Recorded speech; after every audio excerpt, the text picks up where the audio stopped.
हमने कोशिश की है कि अब हम जो चीज़ें परचेज़ कर रहे थे, उसका और दायरा हम बढ़ा रहे हैं।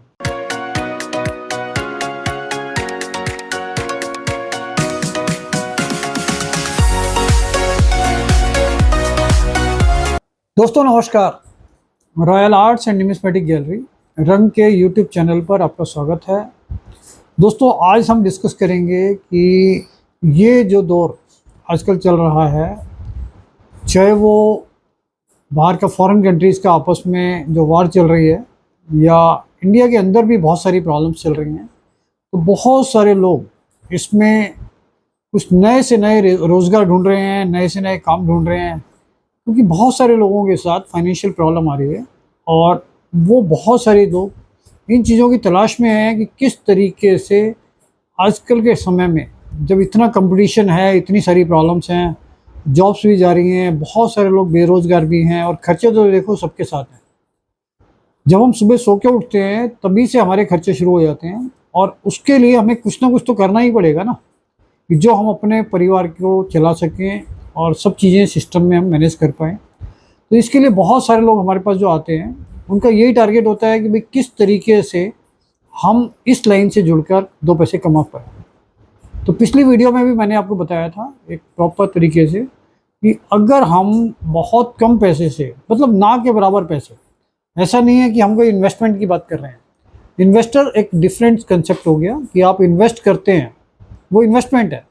अपने सर्वाइवल के लिए, जो अपने रोज़ के खर्चे निकालने के लिए आपको काम करना है, मैं उसकी बात कर रहा हूँ कि अगर ऐसा नहीं है कि बहुत लंबे टाइम तक हम उसमें ये सारी चीज़ें कर पाएंगे, लेकिन अभी फ़िलहाल की पोजीशन को देखते हुए हमने कोशिश की है कि अब हम जो चीज़ें परचेज़ कर रहे थे, उसका और दायरा हम बढ़ा रहे हैं। क्योंकि आने वाले टाइम में हम कोशिश कर रहे हैं कि जिस हिसाब से हमारे पास डिमांड्स बढ़ रही हैं, उस हिसाब से हम अपने जो कंसेप्ट, जो प्रोडक्ट रंग के निकालते हैं, उसमें हम डेफिनेटिव कॉइन्स, कमोमेरेटिव कॉइन्स, इस तरीके के कॉइन्स जो इंडियन गवर्नमेंट में भी बने थे 1950 के बाद और अब भी बन रहे हैं, तो इन कॉइन्स की जो फाइलें हैं जिसमें रेगुलर कॉइन्स भी हम यूज़ करते हैं, तो इन चीज़ों की परचेजिंग भी हम लगभग कर रहे हैं।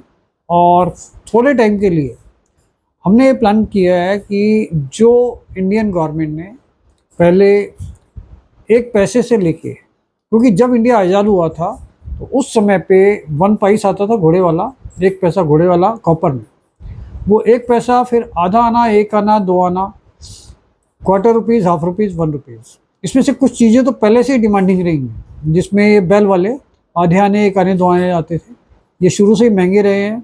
और उस समय का जो 1 रुपया आता था 1950-1954 में, वो भी शुरू से डिमांडिंग रहे हैं और वो महंगे भी हैं। तो वो चीज़ें तो हम पहले से ही खरीद रहे थे, लेकिन इसके अंदर अभी 1 पैसा कॉपर में आता था, पीतल में भी आता था, उसके बाद एल्युमिनियम में आया। तो ये तीनों चीज़ें हम परचेज कर रहे हैं, 1 पैसा कॉपर में भी, पीतल में भी, और इसके बाद एल्युमिनियम में आया था। इसके बाद 2 पैसा बना था, वो कॉपर निकल में बना था, फिर एल्युमिनियम में बना था। अगर 2 पैसे की कंडीशन अच्छी है एल्युमिनियम की, क्योंकि कॉपर निकल का तो हम ले ही रहे हैं, इसके साथ साथ अगर 2 पैसे एल्युमिनियम की कंडीशन अच्छी है तो वो भी हम परचेज कर रहे हैं, क्योंकि वो सारा हमें फाइलों में यूज़ करना है। तो अगर कंडीशन यूजेबल होगी तो वो चीज़ें हमारा इंटरेस्ट है, हम परचेज कर रहे हैं। 3 पैसा सिर्फ एल्युमिनियम में ही बना था, तो उसमें भी हमारा इंटरेस्ट है। वो चीज़ें अभी फ़िलहाल हमने परचेजिंग शुरू कर रहे हैं। 3 पैसे और 5 पैसे, 5 पैसे के अंदर भी कॉपर निकल का आता था, फिर उसके बाद एल्युमिनियम का आता था। तो एल्युमिनियम और कॉपर निकल, अगर आपके पास कुछ भी है, और आप ये मानकर चलिए कि 1 पैसे, 2 पैसे, 5 पैसे, 10 पैसे, ये चीज़ें हमें सोचने में तो ऐसी लगती हैं कि भाई बहुत छोटे डिनोमिनेशन है, लेकिन इनकी वैल्यू 100 गुना, 200 गुना इस तरीके से बढ़ चुकी है। आप मानकर चलिए कि 1 पैसा भी अगर है, तो अगर वो कॉपर का है, कॉपर निकल का है, 1 पैसा तो कॉपर में और पीतल में आता था, तो उसकी वैल्यू भी 2 रुपये, ₹2.5 तक नॉर्मल है। और अगर वो एल्युमिनियम का अच्छी कंडीशन में है तो ₹1, ₹2 का उसका भी प्राइस है। मतलब 100 गुना से ज़्यादा वैल्यू तो उसकी अभी भी मिल रही है। ₹2 में भी पोजीशन यही है कि ₹2, ₹3, ₹4 तक जा रहा है, वो कंडीशन के हिसाब से उसकी वैल्यू आ रही है। 3 पैसे भी ₹1 से ₹3, ₹5, ₹6 तक भी हम ले रहे हैं। अगर वो यूएनसी कंडीशन है तो। फिर 5 रुपये भी 2 रुपये, 2.5 रुपये, 3 रुपये कॉपर निकल से शुरू होके एल्यूमिनियम में उसकी भी परचेजिंग है, लेकिन कंडीशन फाइलों में लगने लायक होनी चाहिए। फिर 10 पैसे आता था, पहले कॉपर निकल का आया, फिर उसके बाद पीतल का आया, 10 पैसे पीतल के बाद एल्यूमिनियम का आया बड़े साइज़ का, फिर छोटे साइज़ का, फिर बटन टाइप आया। आपका ये बटन टाइप भी हम खरीद रहे हैं, स्टील में है, 10 पैसे।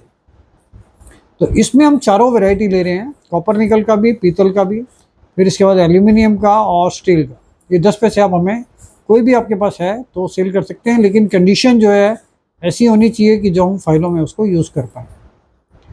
इसके बाद 20 पैसे में सबसे पहले पीतल का मतलब ब्रास के आते थे, फिर उसके बाद एल्यूमिनियम के आते थे। तो ये भी एल्यूमिनियम और ब्रास ये दोनों हम ले रहे हैं, लेकिन कंडीशन ख़ास तौर से एल्यूमिनियम में कंडीशन अच्छी आती है, और जो कंडीशन अच्छी नहीं होती वो हमारे लिए फ़ायदेमंद नहीं है, वो हम नहीं खरीदेंगे क्योंकि वो हमारे को यूज़ में आएगा ही नहीं। इसके बाद 25 पैसे में सबसे पहले निकल आता था, फिर कॉपर निकल आता था। कॉपर निकल के बाद उसमें स्टील आया। तो स्टील के 25 पैसे जो है वो बहुत बड़ी क्वांटिटी में आता है, और आप मानकर चलिए कि वो अगर हम फेस वैल्यू में भी लेना शुरू कर देंगे तब भी इतनी बड़ी क्वांटिटी आ जाएगी कि उसको रखने तक की प्रॉब्लम शुरू हो जाती है। तो वो हम कोशिश तो ये करेंगे कि भाई ज़्यादा लंबे टाइम तक नहीं लेंगे, बहुत शॉर्ट पीरियड में अगर 25 पैसे आते हैं तो हम कोशिश कर सकते हैं कि 25 पैसे को 25 पैसे में हम ले लें, लेकिन कंडीशन उसकी सही होनी चाहिए। और मैं अभी ये रेयरिटी की बात नहीं कर रहा हूँ, रेयरिटी तो डिफरेंट है। जैसे हमने बताया आपको 25 पैसे 1993 हैदराबाद महंगा होता है, तो वो कॉइन 10 से 12 हज़ार तक भी हम परचेज़ कर रहे हैं, वो चीज़ें अलग हैं। और जो चीज़ें मैं आपको बता रहा हूँ ये सारी वो कॉमन चीज़ें बता रहा हूँ जो हम डेट और मिनट के हिसाब से नहीं बोल रहे हैं, मतलब ये सारी कॉमन चीज़ें नॉर्मल में भी हम खरीद रहे हैं। तो 25 पैसे के बाद 50 पैसे ये निकल में आता था, फिर कॉपर निकल में आया, कॉपर निकल के बाद ये भी स्टील में आया। तो स्टील वाला ये हम बिल्कुल भी परचेज नहीं कर रहे हैं क्योंकि ऑलरेडी इसकी बहुत बड़ा स्टॉक हम ले चुके हैं। और आप मान कर चलिए कि अगर किसी को चाहिए तो हम वो 50 पैसे का कॉइन जो स्टील में आता था वो 35 से 40 पैसे में दे भी सकते हैं, मतलब उसकी फेस वैल्यू से कम में भी हम दे सकते हैं 50 पैसे वाले कॉइन, वो क्वांटिटी में।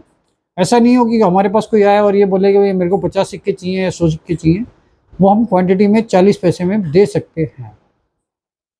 इसके बाद 1 रुपये में सबसे पहले निकल का आता था, निकल के बाद जो रेयर चीज़ें आपको बताई हुई थी हमने, फिर कॉपर निकल आता है, कॉपर निकल के बाद स्टील के आते हैं। तो इसमें स्टील के कुछ पर्टिकुलर डेट्स अगर हम चाहें तो बता देते हैं आपको, और पहले भी बताया हुआ है कि जैसे 1 रुपये में 2004 का स्टील वाला कॉइन आता था क्रॉस का, तो क्रॉस कॉइन हम ले रहे हैं। दूसरा जो रेगुलर कॉइन है 2004 का वो नहीं ले रहे हैं। इसके साथ साथ इसमें 2006 का 1 रुपये का क्रॉस कॉइन वो भी हम ले रहे हैं। इसमें और दूसरी डेट्स का इतनी वैल्यू नहीं आ रही है। 1992 और 1995 1992 और 1995 इसकी परचेजिंग भी बहुत बड़ी क्वांटिटी में कर चुके हैं, लेकिन फिर भी अगर आप सेलेक्टिव अच्छी कंडीशन के लाते हैं तो ये भी हम ले सकते हैं, लेकिन इनके रेट आपको बहुत ज़्यादा नहीं मिल पाएंगे, एक नॉर्मल प्राइस में हम ले सकते हैं। इसके बाद इसमें 2 रुपये में कॉपर निकल, और कॉपर निकल के बाद स्टील आता है। तो 1 रुपये और 2 रुपये में जो कमोमरेटिव कॉइन है स्टील में वो हम ले सकते हैं, लेकिन उसके अंदर भी आरबीआई के जो आते थे, रिजर्व बैंक ऑफ इंडिया, जिसमें लाइन बना होता है 1 रुपये और 2 रुपये में, वो हम अभी नहीं ले रहे हैं क्योंकि उसकी बहुत बड़ी क्वांटिटी ऑलरेडी हमारे स्टॉक में है। 5 रुपये में कॉपर निकल, उसके बाद स्टील आता है, तो 5 रुपये का कॉपर निकल भी ले रहे हैं।